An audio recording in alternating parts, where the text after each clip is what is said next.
Samiddhi Sutta about Samiddhi, SN 1.20, translated from the Pali by Thanisaro Bhikkhu.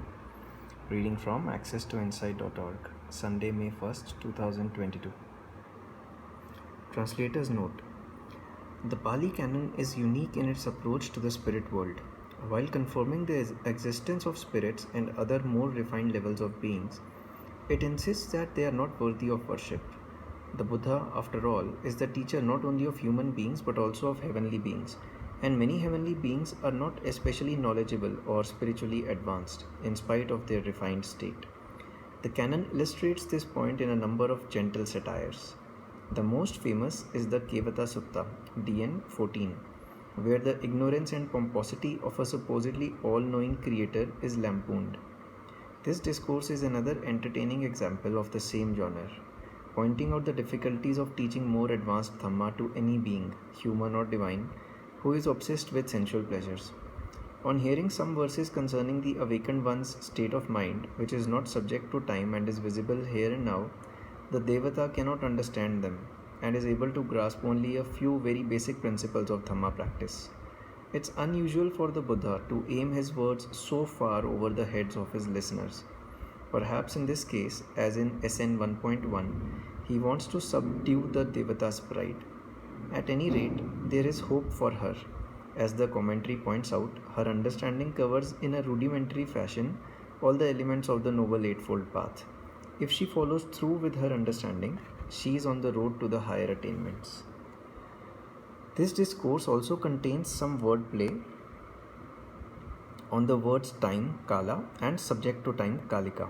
Time can mean not only time in the general sense, but also one's time of death. A person who has died is said to have done her time. These two meanings of the word underlie the first exchange between Venerable Samiddhi and the Devata. Subject to time can mean obtainable only after a certain time, or good only for a certain length of time. These meanings underlie their second exchange. I have heard that on one occasion the Blessed One was staying near Rajagaha at Tapoda monastery. Then Venerable Samiddhi, as night was ending, got up and went to the Tapoda hot springs to bathe his limbs. Having bathed his limbs and gotten out of the springs, he stood wearing only his lower robe, letting his limbs dry. Then a certain Devata, in the far extreme of the night, her extreme radiance lighting up the entire Tapoda hot springs, approached Venerable Samiddhi. On arrival, while standing in the air, she addressed him with this verse: without having enjoyed sensual pleasures, you go for alms, monk. You don't go for alms after having enjoyed. Having enjoyed, monk, then go for alms. Don't let time pass you by. Venerable Samiddhi replied, I don't know my time. My time is hidden. It cannot be seen. That's why, not having enjoyed, I go for alms. Don't let my time pass me by. Then the Devata, coming down to earth, said to Venerable Samiddhi, you have gone forth while young, monk, black-haired, endowed with the blessings of youth in the first stage of life, without having played with sensual pleasures. Enjoy human sensuality, monk. Don't drop what is visible here and now in pursuit of what is subject to time. My friend, I am not dropping what is visible here and now in pursuit of what is subject to time. I am dropping what is subject to time in pursuit of what is visible here and now. For the Blessed One has said that sensual pleasures are subject to time, of much stress, much despair, and greater drawbacks. Whereas this Dhamma is visible here and now, not subject to time, inviting all to come and see, pertinent, to be known by the wise for themselves. But, monk, in what way has the Blessed One said that sensual pleasures are subject to time, of much stress, much despair, and greater drawbacks? And how is this Dhamma visible here and now, not subject to time, inviting all to come and see, pertinent, to be known by the wise for themselves? I am new, my friend, not long gone forth, only recently come to this Dhamma and discipline.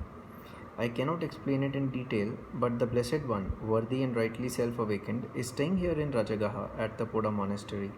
Having gone to him, ask him this matter. As he explains it, that is how you should remember it.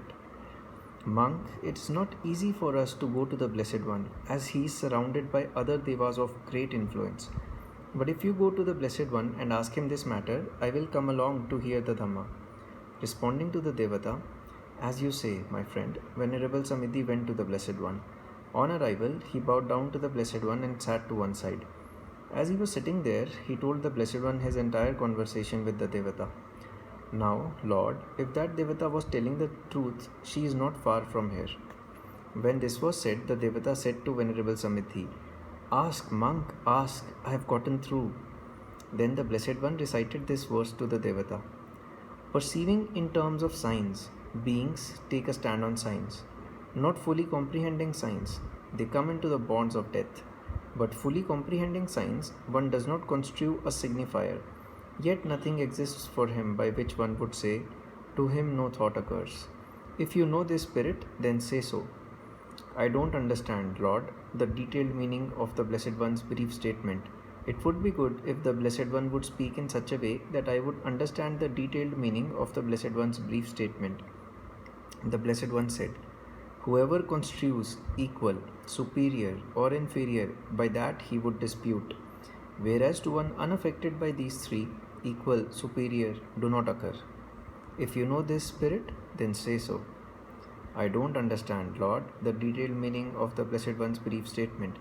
It would be good if the Blessed One would speak in such a way that I would understand the detailed meaning of the Blessed One's brief statement. The Blessed One said, "Having shed classifications, gone beyond conceit, he has here cut through craving for name and form. This one, his bonds cut through, free from trouble, from longing. Though they search, they cannot find him, human and heavenly beings, here and beyond, in heaven or any abode. If you know this spirit, then say so. Lord, here's how I understand the detailed meaning of the Blessed One's brief statement.